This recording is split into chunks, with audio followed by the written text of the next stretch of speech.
Our story, Part 13, Sam's Truck. Now that we finally had a place to meet on Sunday mornings, people started coming. We were no longer just gathering in our living room on Tuesday nights. We had begun meeting at the community center in downtown Salt Lake City. And little by little, God was adding to the church.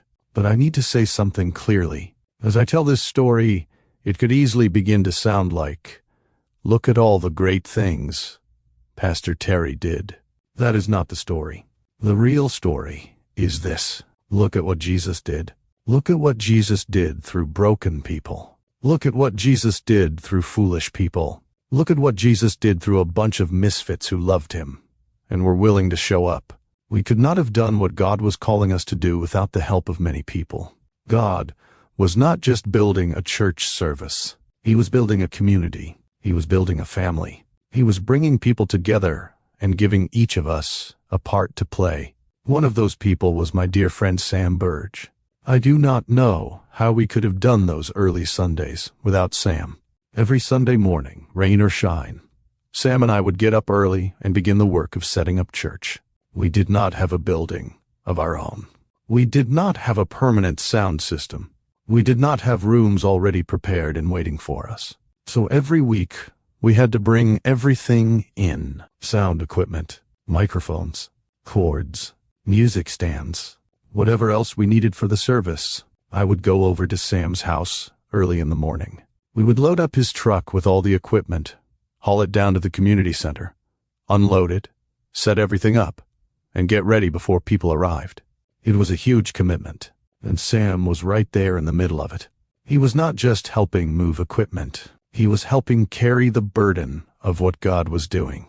Now, there were some mornings when I would get to Sam's house, and he would still be in bed. That was a problem, because we had work to do. So I would walk in the front door and holler, "Sam, get out of bed. Come on, we've got to go." I learned very quickly that the first one to greet me every morning at Sam's house was not Sam. It was his dog. So I told Sam, "If I get here and you are not up, I'm going to open your refrigerator, and the first thing your dog puts his nose on, I am going to feed it to him." Sam thought I was joking. I was not. The next Sunday morning I got there, and they were still in bed.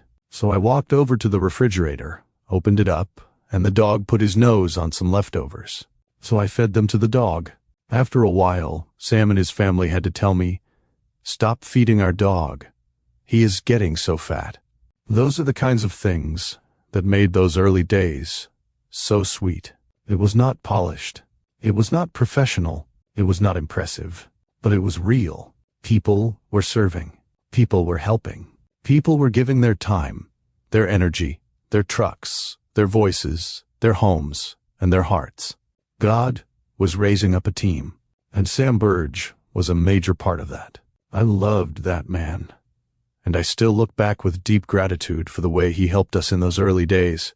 That is one of the wonderful things about this part of the story. It shows what God can do with people who do not feel worthy, but know He is faithful. We were a bunch of misfits. We did not have it all together. We did not always get along. There were moments when things were hard. There were moments when people misunderstood each other. There were moments when we had to forgive, talk things through, and keep going. But we loved Jesus, and we wanted people to know Him. That was the center of it all. I believe God takes great pleasure in blessing people who love Him and follow Him, even when they feel broken, weak, and unqualified. That does not mean everything is easy. It does not mean there are no problems. It does not mean we always know what we are doing. But it does mean we can trust Him. Proverbs 3-5-6 says, "Trust in the Lord with all your heart, and lean not on your own understanding. In all your ways acknowledge Him, and He shall direct your paths." That is what we were watching happen. Jesus was directing our paths. We did not know what was around the next corner. We did not know how fast the church would grow. We did not know that the community center would soon become too small.